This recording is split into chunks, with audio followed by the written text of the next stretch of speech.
হালিমা, আজকে তেমন রোজগার করতে পারিনি। মোছই তো, কুলির কাজ করি।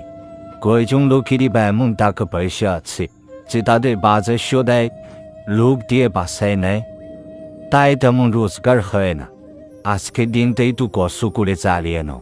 হ্যাঁ, এইভাবেই তো দিন কাটাচ্ছি, খেয়ে না খেয়ে। সবসময় তো মানুষের উপকারই করলে, কিন্তু আমাদের উপকারে আর কেউ আসলো না। রাগ করো না হালিমা, মানুষের উপকার করতে করতে একদিন দেখবে ঠিকই আমাদের দিন ফিরবে। উপরওয়ালা তো একজন আছেই, তিনি আমাদের সাহায্য করবেন।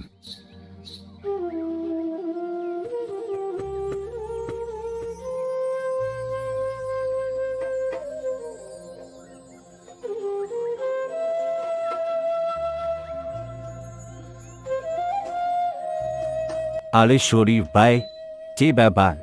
দোকান খুলে এভাবে মন খারাপ করে বসে আছেন কেন? আরে হাফিজুর ভাই যে, আপনাকেই তো মনে মনে খুঁজছিলাম। আপনি তো সব সমস্যার সমাধান দেন, সবাইকে সাহায্য করেন। খুব বিপদে পড়েছি ভাই, আমাকে একটু সাহায্য করুন। আরে না ভাই, আমি তো শুধুমাত্র আপনাকে উপায় বের করে দিতে পারবো। সাহায্য করার মালিক তো উপরওয়ালা। আপনি বলুন কি হয়েছে? আমার মা 20 বয়স হয়েছে, হাঁটুতে বাত ব্যথায় লড়াচড়া করতে পারে না। কত কবিরাজ দেখালাম, কত টাকা পয়সা খরচ করলাম, কিছুতেই কোনো কাজ হচ্ছে না। এখন মা অসুস্থতায় আরো কাতর, আর আমি ওইদিকে হতাশ হয়ে যাচ্ছি।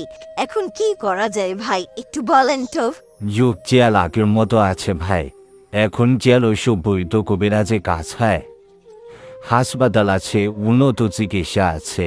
আপনি আপনার মাকে হাসপাতালে নিয়ে যান, ভালো চিকিৎসা করা, দেখবেন খুব দ্রুতই সুস্থতা লাভ করবে।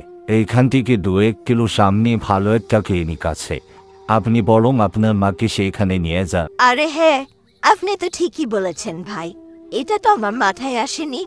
আমি ভাই মূর্খ সূক্ষ্ম মানুষ, এসব আমার মাথায় কাজ করেনি। হাসপাতাল থাকতে আমি একটু চিন্তা করছি কেন?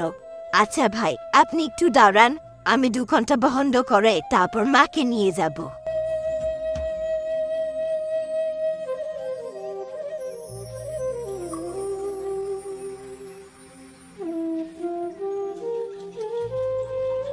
আরে এক্ষুনি তো এখানে ছিল, কোথায় চলে গেল? এই একটা লোক দেখলাম যে নিজে অভাবে থেকেও মানুষের উপকার করে, আর পরক্ষণে তাকে পাওয়া যায় না, কোথায় যেন উধাও হয়ে যায়। আমরা সবাই কুলের কাজ করি, কিন্তু হাফিজুলের এত কাজ কোথায় থেকে আসে? ও না চাইতে কাজ পেয়ে যায়, আর আমরা সারাদিন বসে থেকেও কোনো কাজ পাই না। 2-1টা কাস্টমার আসলেও তাকেই নেয়। বুঝলাম না কেন এমন হয়। আরে এইসব বলিস না, সে খুবই ভালো মানুষ। 5 ওয়াক্ত নামাজ পড়ে, দিনদার, ভালো কাজ করে, সবার উপকার করে, সৎ নিষ্ঠা, ভালো পথে চলে, তাই তার এত কাজ বেশি। অভাবের সাথে থাকলেও কারো টাকা মেরে খায় না, সবার সাহায্য করে। হ্যাঁ, তাকে তো বেশি দেখাও যায় না, কোথায় না কোথায় থাকে। শুনেছি মানুষের উপকার করে, তারপর নাকি আর থাকেই না উপকার করার পর। আচ্ছা যাই হোক, যে যেরকম করবে সেরকম কাজ পাবে। চল হোটেলে খেয়ে নি, আবার যদি কাজ আসে তা তো করতে হবে।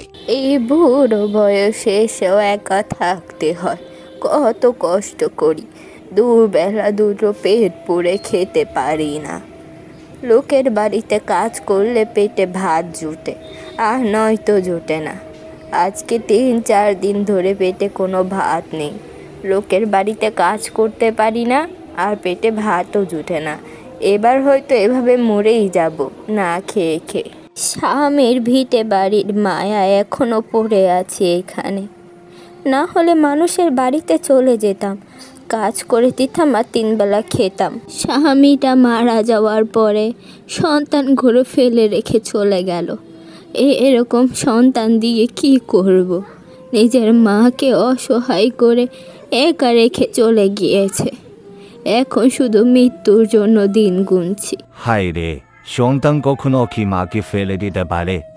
আজকে যদি আমি এই রাস্তা দিয়ে না যেতাম তাহলে তো দেখতেই পারতাম না বুড়িমা না জানি কতই কষ্টে আছে, অনাহারে দিন কাটাচ্ছে।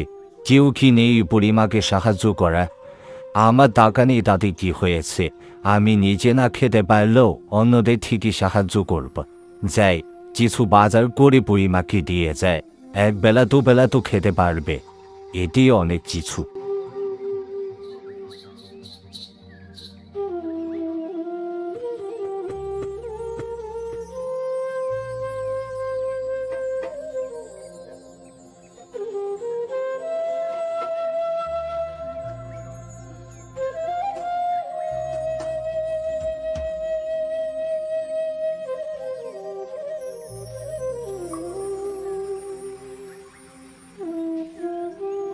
বুড়িমা, তোমার জন্য এই সবজিগুলো এনেছি, এগুলো দিয়ে তুমি বেশ কয়েকদিন খেতে পারবে।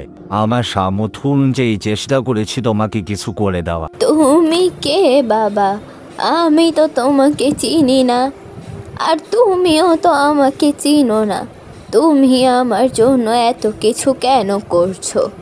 আর এই সবজিগুলো আমি নিতে পারবো না বাবা, আমি তো তোমাকে চিনি না। একজন অচেনা মানুষের কাছ থেকে আমি কিভাবে এইগুলো নেব? না বুড়িমা, তুমি এগুলো নাও, আমাকে তোমার চিন্তা হবে না। মনে করো আমি তোমার ছেলে হিসেবে এগুলো দিয়ে গেলাম, তুমি এগুলো নিয়ে কিছুদিন খেয়ে পরে বেঁচে থাকো। আচ্ছা ঠিক আছে বাবা, আমি এই সবজিগুলো নিলাম। তুমি আমার জন্য এত কষ্ট করেছো, আমার ঘরে কিছু বাতাসা মুড়ি আছে, তুমি খেয়ে যাও, আমি এই গিয়ে নিয়ে আসছি। তুমি একটু বাহিরে দাঁড়াও বাবা।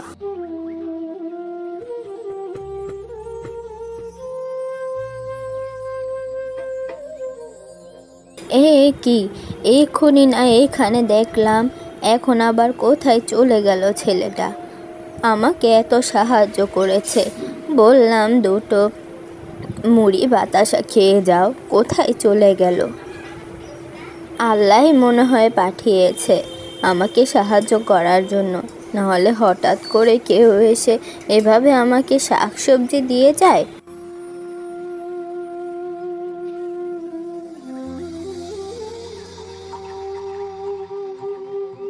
আচ্ছা ভাই, এখানে ভালো কুলি যে আছে বলতে পারবেন? আমি কিছু বাজার কিনেছিলাম, সেগুলো এখান থেকে কিছুটা দূরে রেখে এসেছি। একজন কুলিকে খুঁজতে খুঁজতে এই ধাবার সামনে এলাম, যদি বলতে পারতেন তাহলে তাকে দিয়ে বাজারটা বাড়িতে নেওয়াতাম। একজন ভালো কুলি খুঁজছিলাম, যেহেতু অনেক বাজার সদাই করিয়েছি, নষ্ট না করে ফেলে যত্ন সহকারে নিয়ে যাবে এরকম একজন লোক চাই, তাই আর কি খুঁজছিলাম।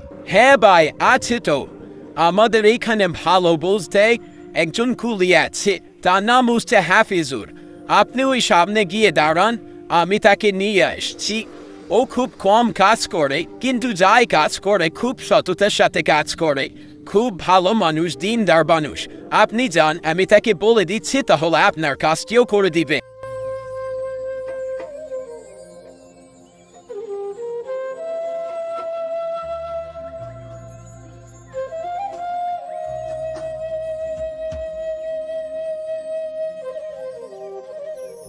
আসসালামু আলাইকুম হুজুর, আমি হাফিজুর, আমি কুলি কাজ করি। আপনি বলুন কি নিয়ে নিতে হবে, আমি খুব সুন্দর করে সতর্কতার সাথে আপনার বাড়িতে গিয়ে দিয়ে আসবো। আমার কাজে আপনি অসন্তুষ্ট হবেন না। আর অনেকে টাকা দাবি করে এত টাকা দিতে হবে, এত দিতে হবে, আমার ওরকম কোনো চাওয়া পাওয়া নেই। আপনি আমার কাজে খুশি হয়ে যা দিবে আমি তাতেই খুশি থাকবো। ওয়ালাইকুম আসসালাম।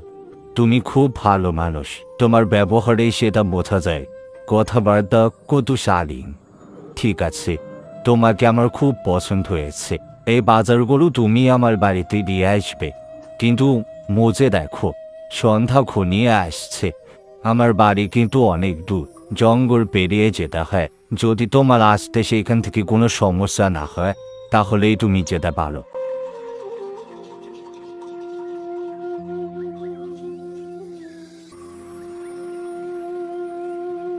কি ব্যাপার, এই অর্ধেক রাস্তায় থামলে কেন? একে তো জঙ্গল, তার উপর সন্ধে হয়ে যাচ্ছে, তাড়াতাড়ি বাড়িতে চলো। সবজিগুলো ভালোভাবে নিতে পারলে বাঁচি, জঙ্গলে শুনেছি ডাকাত পড়ে, তাড়াতাড়ি চলো এখান থেকে। আপনি ভয় পাবেন না হুজুর, জঙ্গলের মধ্যে তাতে কি হয়েছে? হ্যাঁ, সন্ধ্যা হয়ে গেছে, মাগরিবের ওয়াক্ত শুরু হয়ে গিয়েছে, আগে নামাজটা পড়ে আসি, তারপর নহে সবজিগুলো আপনার বাড়িতে দিয়ে আসবো। এখানে সবজি থাকুক, কোনো সমস্যা হবে না। এইগুলো কে বলছো? আগে সবজিগুলো আমার বাড়িতে দিয়ে আসো, তারপরেও তো নামাজে যেতে পারবে। একে তো জঙ্গল, তার উপরে তাজা সবজিগুলো এখানে রেখে গেলে কোনো কিছু তো নষ্ট করে দিতে পারে। তাছাড়া এখানে কত টাকার সবজি আছে কোনো ধারণা আছে তোমার? কোনো চোর ডাকাত এসেও তো এগুলো নিয়ে যেতে পারে।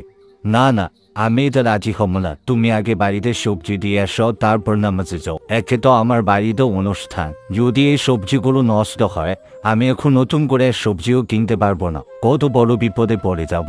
না, আপনার ধারণা সম্পূর্ণ ভুল। এইখানে যদি আমি সবজি রেখে যাই তাহলে সবজিও কোনো ক্ষতি হবে না। আমি এই পেশায় আছি, আমি যা বলছি বুঝে শুনেই বলছি। আপনি আমার উপর ভরসা রাখতে পারেন।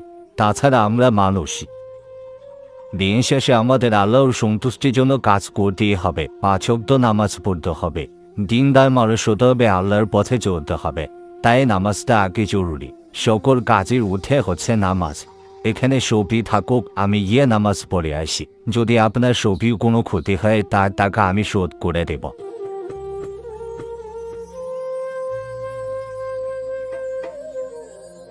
ও তো মসজিদে চলে গেল। আমি এই জঙ্গলের মধ্যে একাথি চিচি করব।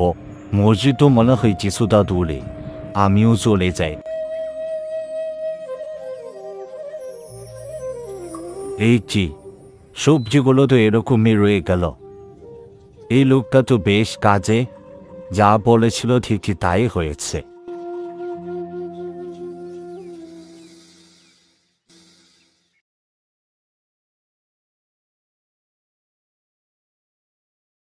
তোমার কাজ আমার খুব পছন্দ হয়েছে। তুমি তোমার কথা মতো কাজ করেছো, তোমার কথা রেখেছো। তোমার কাজে আমি খুব খুশি। আজকে তো অনেক রাত হয়েছে, তুমি বরং আজকে খাওয়া দাওয়া করে তারপর বাড়িতে যেও।